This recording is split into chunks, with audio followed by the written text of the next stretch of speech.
오랜만에 접속한 홈페이지에 로그인을 하려고 하니까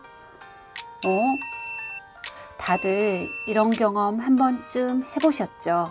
간만에 뭐 좀 하려고 하면 갑자기 아이디나 비밀번호가 잘 생각나지 않을 때가 참 많은 것 같아요. 그때마다 아이디나 비밀번호를 찾기 위해서 휴대폰으로 본인 인증을 하고, 그러다 보면 은근 시간도 잡아먹고 짜증이 나죠. 그래서 준비했습니다. 한번 만들면 절대 잊어버리지 않는 아이디와 비밀번호 만드는 노하우. 먼저 아이디 만드는 방법부터 시작할게요. 저도 이 방법을 알고 사용하기 시작한 지는 채 2년이 되지 않았는데, 아주 오래전부터 이 방법을 알고 아이디를 만들었다면 좋았겠다는 생각을 참 많이 해요. 비밀번호야 언제든지 원하면 쉽게 바꿀 수 있지만, 아이디는 한번 만들면 그 사이트를 탈퇴하고 다시 만들지 않는 이상은 절대 바꿀 수 없잖아요. 그래서 저는 현재 크게 2가지 종류의 아이디를 사용하고 있어요. 첫 번째는 포털 사이트용 공개 아이디, 그리고 두 번째는 기타 사이트 회원가입용 비공개 아이디. 먼저 포털 사이트용 아이디. 이건 뭐 아주 예전에 다음이나 네이버 같은 포털 사이트에서 제공하는 무료 이메일 주소를 받기 위해서 그냥 그 당시에 사용할 수 있는 쉬운 단어들을 조합해서 만든 아이디를 현재도 사용하고 있는데, 현재 이 아이디가 별로 마음에 들지 않아도 어쩔 수 없이 사용을 하고 있어요. 도대체 왜 이때는 아이디를 이런 식으로 만들어서 사용했는지 후회하면서 말이죠. 이런 걸 보면 가끔 방문하는 사이트의 아이디나 비밀번호를 쉽게 기억해내지 못하는 건 어쩌면 당연한 것 같기도 해요. 일단 포털 사이트 아이디는 그 아이디와 똑같은 이메일 주소를 받게 되기 때문에 어차피 아이디가 이메일 주소를 통해 공개된다는 점을 고려해서 만들면 될 것 같아요. 그래서 자신이 이메일을 사용하는 목적에 맞게 아이디를 만들면서 자신을 잘 표현할 수 있는 단어를 사용하는 것이 좋다는 생각이 들어요. 그렇다고 해서 뭐 생년월일 같은 개인정보를 넣지는 말고요. 예를 들어 현재 직업이 작가이거나 아니면 작가가 꾸민 사람이라면 라이터라는 단어를 사용하고 그 단어에 숫자를 1개나 2개 더 덧붙여서 아이디를 만든다거나, 아니면 자신이 현재 자신의 삶에서 원하는 것이 있다면 그것을 단어나 아니면 짧은 문장으로 만들어서 사용하면 좋아요. 예를 들어서 제가 만약 현재 최고의 엄마가 되는 것이 꿈이라고 한다면 I am a best mom 이라는 숫자에 숫자 1을 더해서 I am a best mom 1, 아니면 이게 조금 길다 싶으면 그냥 best mom 1 이런 식으로 만들면 언제라도 기억하기 쉽겠죠. 자신이 원하는 것이니까.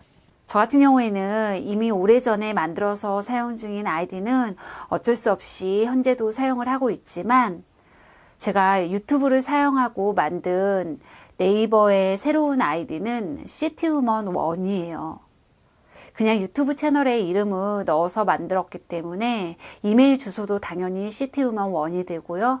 그래서 저에게 이메일을 보내는 사람도 그 단어를 보면 상대적으로 구분하기가 쉽겠죠.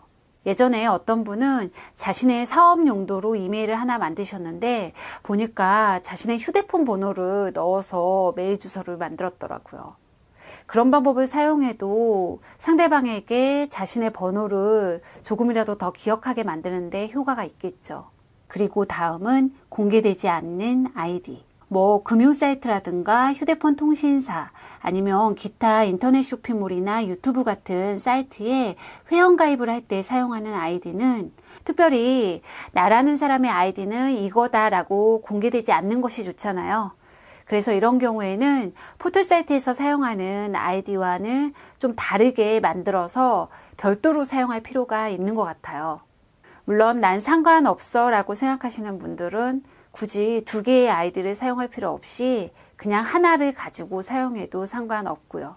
그리고 이런 비공개 아이디 역시 자신에게 조금 중요한 어떤 의미를 부여해서 만들면 쉽게 잊어버리지 않을 수 있겠죠. 개인적으로 생각했을 때 평생에 사용하는 아이디는 딱 이렇게 2가지 종류만 있어도 충분한 것 같아요.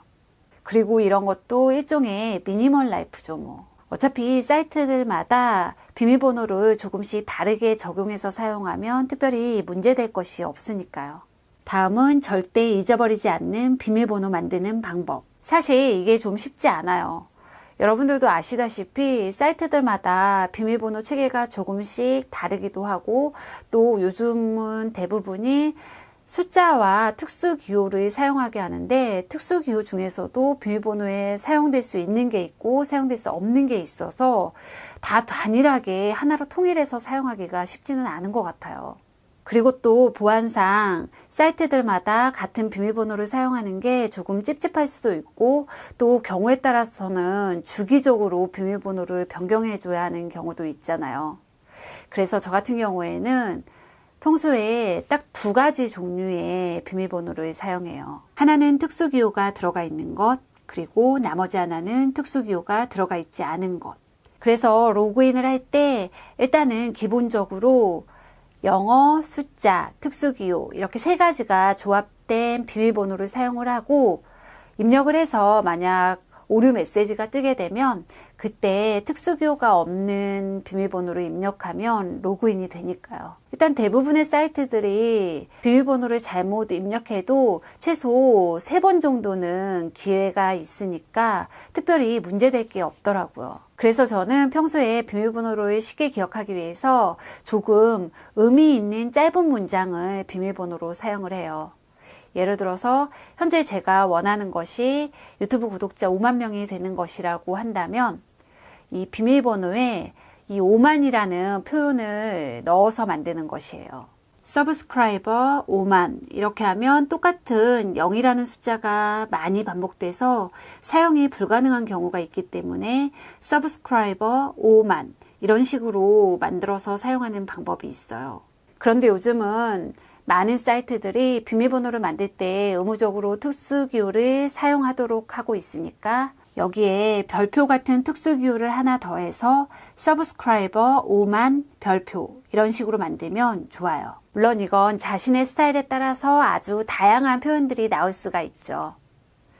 그런데 이게 얼핏 보면 조금 복잡하게 생각되실 수도 있는데, 일단 이런 방식으로 비밀번호에 자신이 원하는 무언가를 의미를 부여해서 사용하기 시작하면 이 방법이 훨씬 더 간단하고 또 기억하기 쉽다는 걸 알게 되실 거예요. 참고로 특수기호가 들어간 비밀번호를 만들 때는 경험상 느낌표나 하이픈 또는 별표 모양 중 하나를 사용하면 거의 대부분의 사이트에서 사용이 가능하더라고요.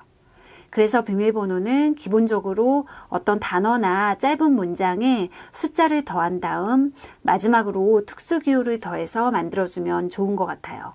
그리고 모든 사이트들마다 동일한 비밀번호를 사용하는 게 조금 찝찝한 생각이 드시는 경우에는 이렇게 각 사이트마다 주소가 있잖아요.